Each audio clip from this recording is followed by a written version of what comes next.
Chers élèves de l'APIC, continuons notre leçon sur la fonction linéaire et affine. Nous avons étudié la fonction linéaire et il est temps maintenant de passer à la fonction affine.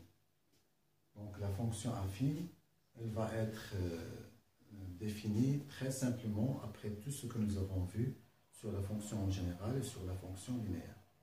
Alors vous vous rappelez bien que pour définir une fonction linéaire, il suffisait de choisir un nombre et de le fixer. Ensuite, ça va marcher. Chaque fois qu'on prend un réel x, on le multiplie par le réel fixé petit a. Et on obtient une image. Ici, au lieu de fixer un seul nombre, on va fixer deux nombres. Donc, je me donne deux nombres, soit a et b, deux réels, choisis et fixé. Donc ce choix-là, je ne le change plus une fois effectué. Ces deux nombres vont m'aider à construire ou bien à fabriquer cette fonction linéaire. Comment? Eh bien, chaque nombre réel x, je vais lui faire correspondre comme image son produit par le nombre a. Donc, ça ressemble à la fonction linéaire, mais en plus, je vais ajouter le nombre b. C'est aussi simple que ça. Donc, cette relation-là, ça va être une fonction que j'appelle une fonction affine. Donc, la relation f qui lie chaque réel x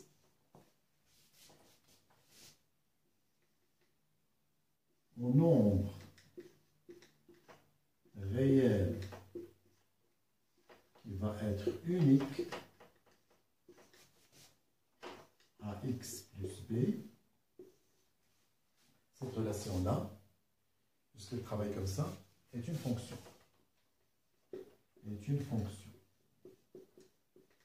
Donc là, si vous voulez, c'est la partie propriétaire. Cette fonction-là, on l'appelle une fonction affine.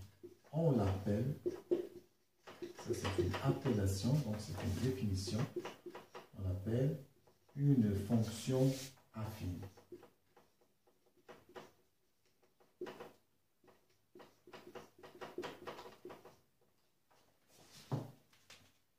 Voilà. Donc, définition simple. C'est une fonction, on l'appelle fonction affine. Pourquoi cette appellation? Eh bien, parce qu'elle est caractérisée par ces deux nombres fixés et qu'elle travaille de cette façon-là. Elle prend n'importe quel réel x, le multiplie par a, et à ce produit-là, elle ajoute le nombre b. Avec ces deux opérations, et elle fabrique l'image de x. Donc, ce nombre-là va être appelé l'image de x par la fonction f. Donc, je vais placer ça dans le vocabulaire. Donc, ici, c'est ma propriété définition. Maintenant, vocabulaire et notation. Vocabulaire et notation. Alors, que vais-je dire? Le nombre, bien, le réel ax plus b s'appelle l'image de x par la fonction affine petit f. L'image. Voilà.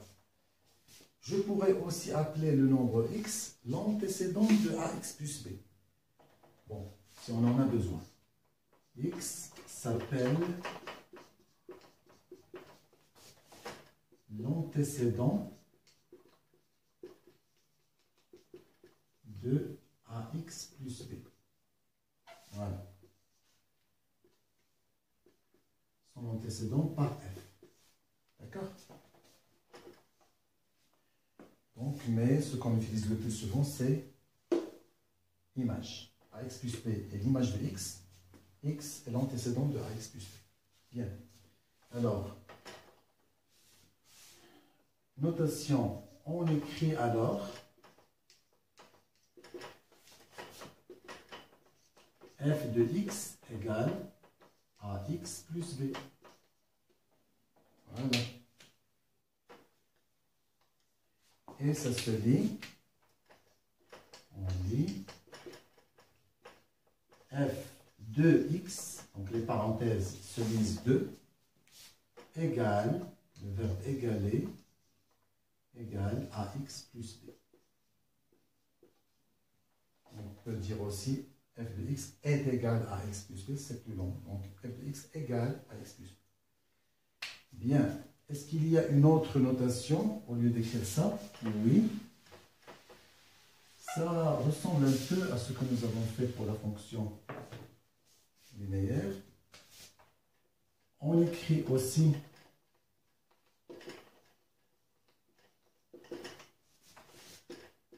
comme ça, une flèche qui commence par ça, x plus b.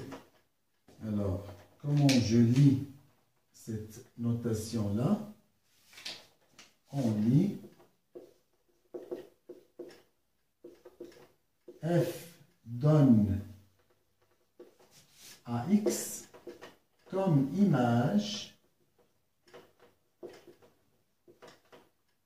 à x plus b. Voilà. Bien. Ensuite, ce nombre a, je vais l'appeler, comme j'ai fait pour la fonction linéaire, ici aussi, je vais l'appeler le coefficient de f.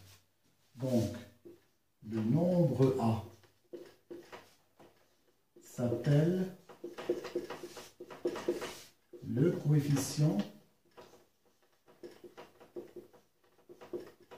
de la fonction affine f. Et le nombre b s'appelle l'ordonnée à l'origine. Alors, cette appellation-là, elle trouve sa justification dans la représentation graphique qu'on va voir par la suite. Et d'ailleurs, on a déjà utilisé cette terminologie lorsqu'on travaillait dans la leçon équation d'une droite. Bien, alors maintenant, donnons quelques exemples de fonctions affines. C'est très simple, il suffit de choisir A et B. Alors, troisièmement, exemple de fonction affine, j'écris en bref. Alors, je dis que les relations f, ainsi définies, à x fait donner g à x donne h à x donne comme image. Alors, un certain nombre multiplié par x plus un certain autre nombre. Même chose ici. Alors, plus ou moins, c'est la même chose parce que si je dis par exemple, bon, si je dis par exemple ici 4x moins 3, c'est comme si je disais plus moins 3. Donc, je choisis ici par exemple moins 2x plus 1. Je choisis ici 5 sur 7 multiplié par x plus racine de 2. Alors, ces relations-là sont des fonctions affines. Elles sont définies comme on vient de l'expliquer plus haut. Alors, quels sont les coefficients de f, g, h? Ils sont respectivement moins 2, 4 et 5 septièmes. Quelles sont les ordonnées à l'origine? Pour f, c'est plus 1. Pour g, c'est moins 3. Pour h, c'est plus racine de 2. Alors, immédiatement un exercice très simple. On en a fait pour les fonctions linéaires. Alors, pourquoi pas pour les fonctions affines? Calculer les images. Calculer les images. Moi, je vous donne les nombres, les antécédents, et vous, vous calculez les images. Les images par, respectivement par, donc respectivement, donc, à tour de rôle, respectivement par F, G et H, des nombres suivants. Les images des nombres suivants. On va juste prendre trois nombres, un négatif, deux zéros et un positif. Alors, un négatif, je prends par exemple un moins 7, 0, et un positif, je prends par exemple 21. Pourquoi pas? D'accord. Alors, je pense que vous êtes capable de faire ce petit exercice. Un autre genre d'exercice, c'est que lorsque je vous donne l'image, je vous demande de calculer l'antécédent. Alors, on va pouvoir le faire dans une autre vidéo. Pour celle-ci, j'arrête là.